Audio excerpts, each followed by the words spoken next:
आज चौथ व्रत में सुने गणेश जी की कथा। सेठ सेठानी और गणेश जी की कहानी। एक गांव था जिसमें एक सेठ जी अपने परिवार के साथ रहते थे। सेठ जी का गांव के पास के ही शहर में बड़ा व्यापार था। सेठ जी गणेश जी की पूजा श्रद्धा एवं विश्वास से करते थे, जिससे सेठ जी के घर में अन्न धन के भंडार सदैव ही भरे रहते थे। उनके जीवन में किसी भी प्रकार की कोई कमी नहीं थी। नित्य प्रतिदिन नियम अनुसार रोज वो नदी पर नहाने जाते और आकर गणेश जी का पूजन करते, उन्हें भोग लगाते और फिर स्वयं भोजन करते थे। यह बात सेठानी जी को अच्छी नहीं लगती थी। वो धार्मिक नहीं थी और ईश्वर में इतना विश्वास नहीं रखती थी। एक बार सेठानी जी ने सोचा कि यह इतना गणेश जी को मानते हैं, गणेश जी की पूजा करते हैं, इससे होता क्या है? आज तो देखती हूँ वो कैसे गणेश जी की पूजा करते हैं। अगले दिन जब सेठ जी नदी पर नहाने जाते हैं तो सेठानी जी गणेश जी की मूर्ति को उठाकर मूर्ति को कपड़े से ढककर बगीचे में जमीन में दबा देती है।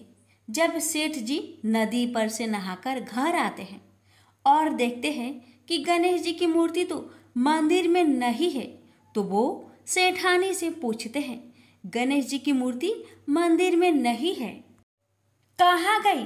तो सेठानी जी बोलती है, मुझे नहीं मालूम, मूर्ति को घर में बहुत ढूंढाते हैं।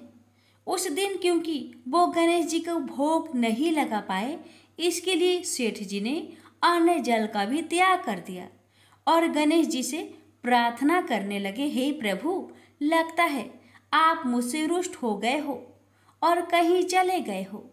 आप अपनी कृपा दृष्टि मुझ पर बरसाइए। ये प्रभु, मुझे दर्शन दीजिए। सेठ जी ने मन ही मन सोचा कि आपसे जब तक आप मुझे मिल नहीं जाते, मुझे दर्शन नहीं दे देते, तब तक मैं अन्न जल का त्याग करता हूँ। उस दिन पूरा निकल गया। रात्रि में सेठ जी की भक्ति से प्रसन्न होकर गणेश जी भगवान ने सपने में गणेश जी भगवान एक छोटे से चूहे के साथ खेल रहे होते हैं और चूहे को खाने को लड्डू देते हैं।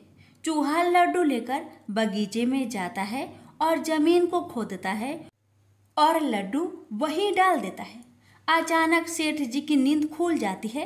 सेठ जी बगीचे में जाते हैं और वहीं खोदते हैं जहां उन्होंने सपने में देखा था, और वहीं से उनको थोड़ी सी जमीन खोदने पर कपड़े में लिपटे हुए गणेश जी की मूर्ति मिलती है। सेठ जी गणेश जी की मूर्ति की पूजा करके उनको यथास्थान स्थापित करते हैं और सेठानी के पूछने पर सारा वृत्तांत उन्हें सच सच बताते हैं। बात जानकर सेठानी जी को आश्चर्य होता है और सेठानी जी मन ही मन श्रद्धा एवं विश्वास से गणेश जी भगवान की भक्त बन जाती है और सेठ जी से कहती है कि मुझसे बड़ा भारी अपराध हो गया है। अब हम दोनों पति पत्नी प्रेम सहित गणेश जी भगवान की आराधना करेंगे एवं उनकी पूजा में कभी कोई कमी नहीं आने देंगे। यह सुनकर सेठ जी अत्यधिक प्रसन्न हो जाते हैं और दोनों पति पत्नी गणेश जी भगवान को धन्यवाद करते हैं। जय बोलो, गणेश जी भगवान की जय हो, सदा ही जय हो प्रभु, अपनी अनुकंपा सेठ सेठानी के समान ही हम सभी पर बनाए रखना। कहानी सुनने वालों की सभी मनोकामनाएं पूर्ण करना। एक बार गणेश जी एक बहुत सुंदर गांव से गुजर रहे थे। इस गांव के खेत हरे भरे थे। सुबह का समय था। ठंडी पवन का आनंद लेते हुए गणेश जी मूषक पर सवार होकर चले जा रहे थे। इतने में वह एक खेत से गुजरे तो आनंदवश फसलों में हाथ फिरा दिया। गणेश जी के ऐसा करने से उस फसल के कुछ दाने हाथ में आ गए।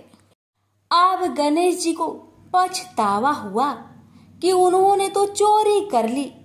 भले ही उन्होंने जानबूझकर नहीं चुराया, लेकिन अब फसल के दाने तो उनके हाथ में आ गए। गणेश जी ने गिने तो वह 12 थे। अब गणेश जी ने उस खेत के मालिक को खोजा और उन सेठ जी के यहाँ 12 साल की नौकरी पर लग गए। एक दिन सेठानी राख से हाथ धोने लगी तो गणेश जी ने सेठानी का हाथ पकड़कर मिट्टी से हाथ धुलवा दिया। सेठानी ने सेठ जी से शिकायत की और कहा कि देखो, नौकर ने मेरा हाथ पकड़ लिया। सेठ जी ने गणेश को बुलाकर पूछा कि तुमने सेठानी का हाथ क्यों पकड़ा? गणेश जी ने बोला कि मैंने तो बस ये कह रहा था कि राख से हाथ धोने से घर की लक्ष्मी नाराज होकर घर से चली जाती है और मिट्टी से हाथ धोने से आती है। सेठ जी ने सोचा कि गणेश ठीक कह रहा है। थोड़े दिनों बाद कुंभ का मेला आया। सेठ जी ने कहा, गणेश, सेठानी को कुंभ के मेले में स्नान करा कर ले आओ।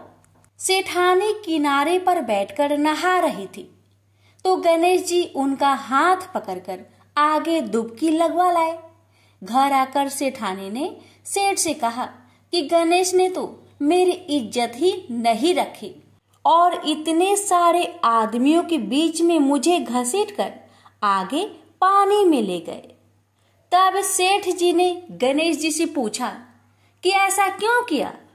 तो गणेश जी ने कहा कि सेठानी किनारे बैठकर गंदे पानी से नहा रही थी तो मैं आगे अच्छे पानी में डुबकी लगवा कर ले आया। इससे अगले जन्म में बहुत बड़े राजा और राजपाट मिलेगा। सेठ जी ने सोचा कि गणेश ठीक कह रहा है। एक दिन घर में पूजा पाठ हो रही थी, हवन हो रहा था। सेठ जी ने गणेश को कहा कि जाओ सेठानी को बुलाकर ले आओ।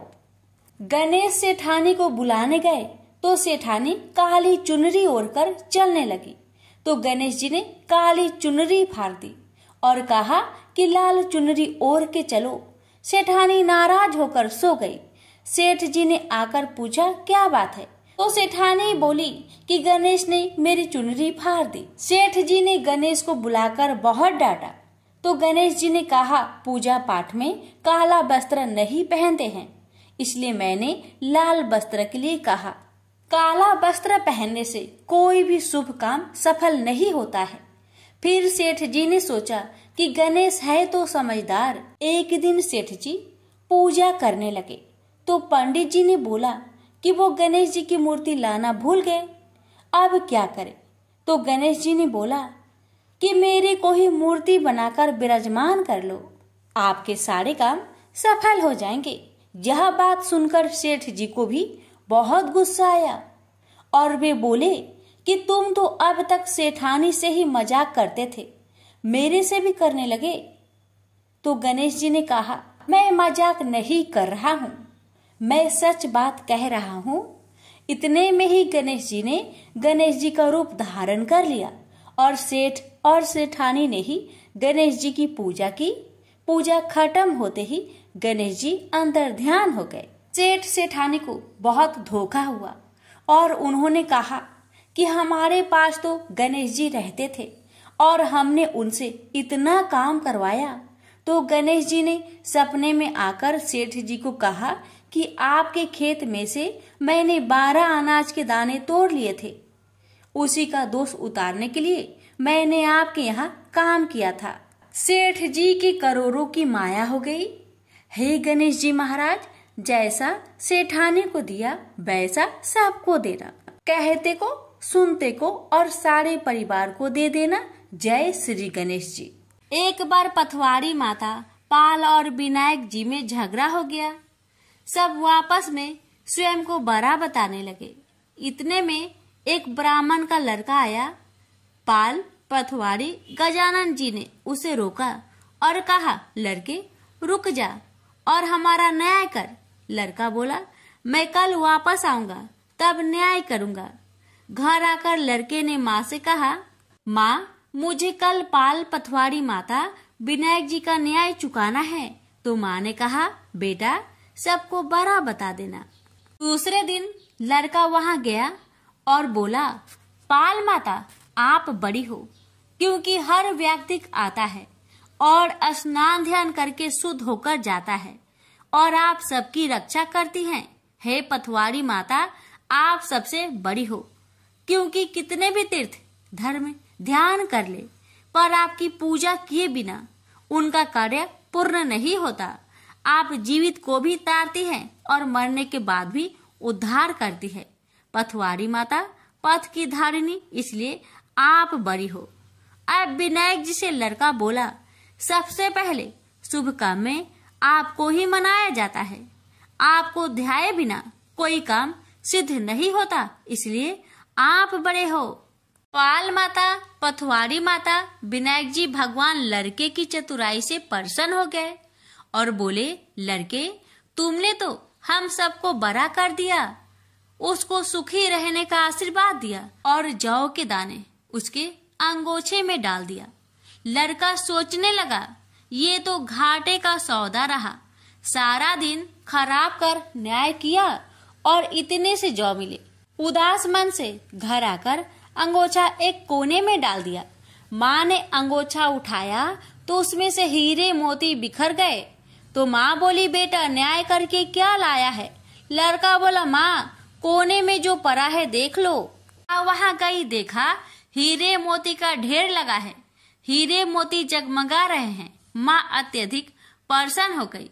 माँ ने बेटे को बुलाया और कहा, बेटा आज तो पाल माता, पथवारी माता, विनायक जी भगवान आज तो हम पर प्रसन्न हुए हैं।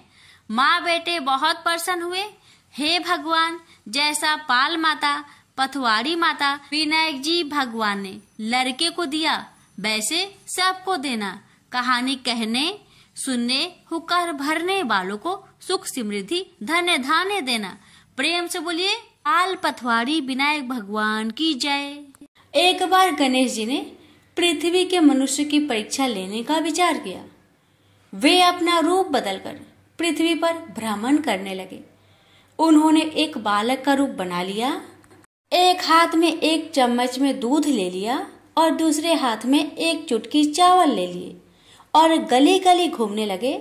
साथ ही साथ आवाज लगाते चल रहे थे, कोई मेरे लिए खीर बना दे, कोई मेरे लिए खीर बना दे। कोई भी उन पर ध्यान नहीं दे रहा था, बल्कि लोग उन पर हंस रहे थे। वे लगातार एक गांव के बाद दूसरे गांव इसी तरह चक्कर लगाते हुए पुकारते रहे, पर कोई खीर बनाने के लिए तैयार नहीं था। सुबह से शाम हो गई। गणेश जी लगातार घूमते रहे। एक बुढ़िया थी, शाम के वक्त अपनी झोपड़ी के बाहर बैठी हुई थी। तभी गणेश जी वहां से पुकारते हुए निकले कि कोई मेरी खीर बना दे, कोई मेरी खीर बना दे। बुढ़िया बहुत कोमल हृदय वाली स्त्री थी। उसने कहा, बेटा मैं तेरी खीर बना देती हूँ। गणेश जी ने कहा, माई अपने घर में से दूध और चावल लेने के लिए बर्तन ले आओ। बुढ़िया एक कटोरी लेकर जब झोपड़ी के बाहर आई तो गणेश जी ने कहा, अपने घर का सबसे बड़ा बर्तन लेकर आओ। बुढ़िया को थोड़ी झुलझुलाहट हुई, पर उसने कहा, चलो बच्चे का मन रख लेती हूँ। और अंदर जाकर वह अपने घर का सबसे बड़ा पतीला लेकर बाहर आई। गणेश जी ने चम्मच से पतीले में दूध उड़ेलना शुरू किया। तब बुढ़िया के आश्चर्य की सीमा न रही। जब उसने देखा दूध से पूरा पतीला भर गया है, एक के बाद एक वह बर्तन झोपड़ी से बाहर लाती गई और उसमें गणेश जी दूध भरते चले गए। इस तरह से घर के सारे बर्तन दूध से लबालब भर गए। गणेश भगवान ने बुढ़िया से कहा, मैं स्नान करके आता हूँ, तब तक तुम खीर बना लो, मैं वापस आकर खाऊंगा। बुढ़िया ने पूछा, मैं इतनी सारी खीर का क्या करूंगी? इस पर गणपति जी बोले, सारे गांव को दावत दे दो। बुढ़िया ने बड़े प्यार से मन लगाकर खीर बनाई। खीर की भीनी भीनी मीठी मीठी खुशबू चारों दिशाओं में फैल गई। खीर बनाने के बाद वह हर घर में जाकर खीर खाने का न्योता देने लगी। लोग उस पर हंस रहे थे।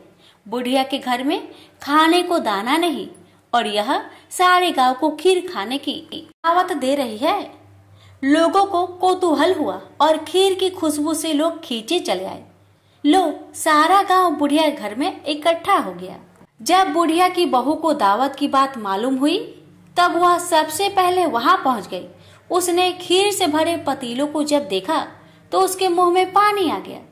उसे बड़ी जोर से भूख लगी हुई थी। उसने एक कटोरी खीर निकाली और दरवाजे के पीछे बैठकर खाने को तैयार करने लगी।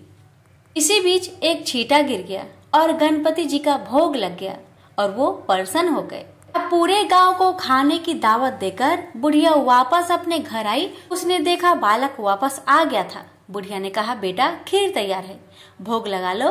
गणपति जी बोले, माँ भोग तो लग चुका है, मेरा पेट पूरी तरह से भर गया है, मैं तृप्त हूँ, अब तू खा, अपने परिवार और गांव वालों को खिला।